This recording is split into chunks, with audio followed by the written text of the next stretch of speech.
우리에게 주시는 하나님의 말씀은 예레미야 40장에서 42장까지의 말씀입니다. 먼저 40장입니다. 예레미야는 바벨론으로 포로로 잡혀가던 중 느부사라단에 의해 결박이 풀리게 됩니다.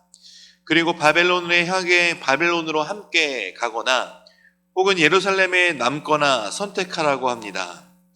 예레미야는 느부사라단의 배려로 미스바에서 총독 그다랴와 합류하게 되는 은혜를 맛보게 됩니다.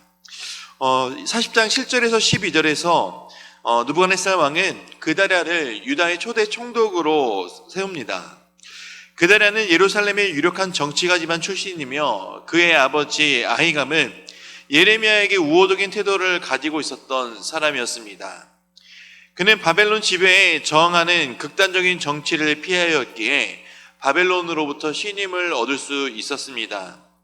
다른 한편으로는 유다 백성들의 지지를 얻을 정도로 실용적인 정책을 실행하였기에 예루살렘의 몰락으로 흩어졌던 백성들이 다시금 그를 중심으로 미스바에 집결하고 유다의 재건을 시도하는 것을 보여주고 있습니다. 그러나 모인 자들이 전부 다 그다랴에게 옹호적인 사람들만 있었던 것은 아닙니다. 이스마엘과 같이 서로 이념적 적대적 관계에 있는 사람도 있었습니다. 바벨론을 향해 온건적인 정책을 옹호하던 요하나는 바벨론에 적대적으로 대하는 암몬 족속이 이스마엘을 보내 그다랴를 암살할 것이다 라고 생각해 그다랴에게 이 이야기를 전해주지만 그다랴는 이 말을 믿지 않게 됩니다. 14절 이후의 후반절 말씀에 보시면은 요하나의 말을 믿지 않았다라고 말씀하고 있습니다. 그러나 다시 요하나는 이스마엘을 비밀리에 제거할 것을 그다랴에게 제안하지만 그다랴는 또한 요하나의 이런 제안을 거절하게 됩니다. 또 41장에 바로 들어가자마자 그다랴는 요하나의 경고와 제안을 무시한 결과로 인해 이스마엘과 함께 식사를 하던 도중 암살을 당하게 되는 장면을 보게 됩니다. 그리고 이것은 그다랴 혼자만 죽은 것이 아니라 그와 함께 있었던 유다 사람들과 갈대아 군사, 즉 바벨론 군사들까지 죽게 되는 결과를 초래하게 되었습니다. 그다랴는 이 이스마엘에 대한 경고에 귀를 기울여야 했었습니다. 그다랴가 좀 더 나은 분별력을 가졌더라면 비극을 면할 수도 있었을 것입니다. 그리고 바벨론의 지배를 하나님의 의도하신 것처럼 바벨론이 임명한 그다랴를 통해 멸망한 예루살렘을 그가 통치하는 것 역시 하나님의 뜻이었습니다. 그러나 그다랴는 자신에게 주어진 사명을 충성스럽게 감당하지 못하는 암살할 수밖에 없었던 이스마엘에 대한 경고를 귀를 기울이지 못하였고 분별력과 지혜가 조금 부족했기 때문에 결국엔 자신뿐만 아니라 갈대아 사람들 그리고 유대 사람들까지 죽게 되는 결과를 초래하게 되었습니다. 이런 결과를 초래하게 되자 결국엔 남은 유다 사람들이 갈대아 군인들까지 죽은 것을 인해서 바벨론 왕을 무서워하며 다시 이제 애굽으로 도망가려고 하는 그런 생각까지 품게 되는 참 비참한 결과를 맞이하게 되는 일을 보게 됩니다. 그러니 지금을 살아가는 우리도 하나님께서 우리에게 맡겨주신 사명을 우리가 잘 감당하고 있는지, 그리고 우리가 항상 깨어서 하나님께 기도함으로 말미암아 우리의 자신을 잘 돌아보며 살아가고 있는지 우리는 분별력과 지혜력을 계속해서 갖추고 나아가야 된다는 사실을 믿으시기 바랍니다. 42장입니다. 예루살렘 멸망 직후 유다의 정치적 상황이 묘사된 40장에서 41장 이후 본장에서 다시 예레미야가 다시 등장하여 중심적인 역할을 하게 되는 것을 보게 됩니다. 이스마엘에 의해 그다랴가 살해당한 이후 이 상황 속에서 미스바에 남아있던 자들의 지도자인 요하난과 그와 함께한 모든 군대의 장관들은 애굽으로 피하기 위해 게롯 기맘에 머물러 있었습니다.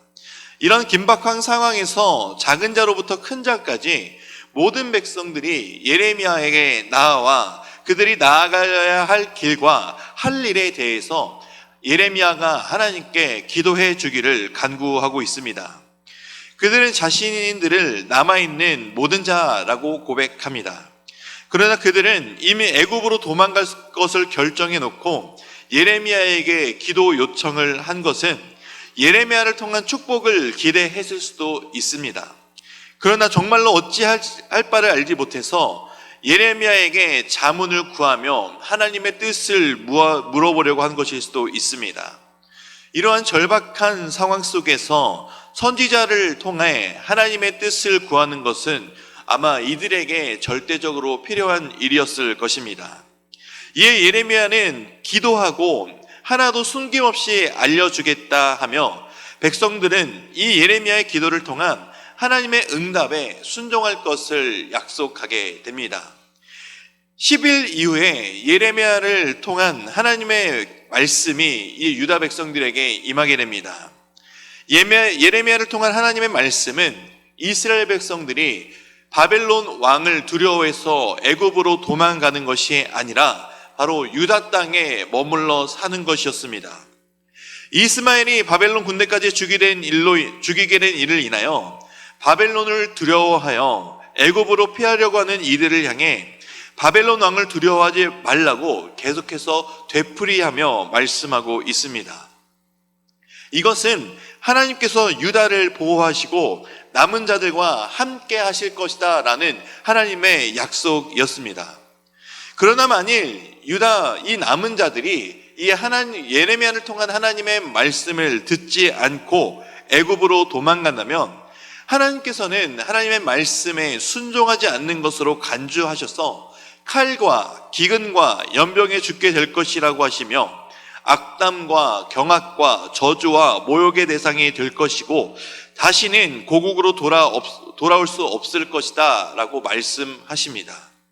이처럼 우리의 인생 여정에서 두렵고 무섭고 떨리는 상황 가운데 우리가 있을 때 우리가 해야 할 일은 우리의 구원자 되시는 하나님께 우리의 시선을 고정시켜 바로 우리 하나님을 향해 기도해야 한다는 것입니다. 그리고 우리가 주님 앞에 기도했을 때 하나님께서 우리에게 기도의 응답으로 말씀을 주실 때 우리는 그 말씀을 믿음으로 순종하는 것, 이 순종하며 믿음으로 따라가는 것이 이 세상을 살아가는 하나님의 자녀의 모습이 되어야 합니다. 하나님이 우리의 삶을 세우시는 분이시라면 그 누구도 우리의 삶을 세우신 하나님의 능력을 허물 수 없습니다. 하나님께서 세우시고 지키시는 모든 곳은 어떠한 위험, 어떤 시련에서도 뽑히거나 무너지지 않음을 우리는 늘 기억해야 합니다. 하나님께 우리가 주님께 기도했을 때 그 기도의 응답이 우리의 삶 가운데 또 세상 가운데 우리가 정말 두렵고 떨리는 그 상황일지라도 하나님께서 그곳에 나아가도록 말씀하신다는 것은 하나님께서 우리와 함께하여 주시겠다고 약속하시는 그 약속임을 믿으시기 바랍니다. 우리는 이러한 사실을 명심함으로 나의 힘과 노력으로 하던 모든 것을 중단해야 됩니다. 우리의 삶을 굳건하게 세우시는 하나님의 뜻을 바라보며 그 뜻을 반드시 믿음으로 순종하는 것, 그 순종하기 시작할 때 하나님은 우리를 통하여 일하기 시작하실 것입니다.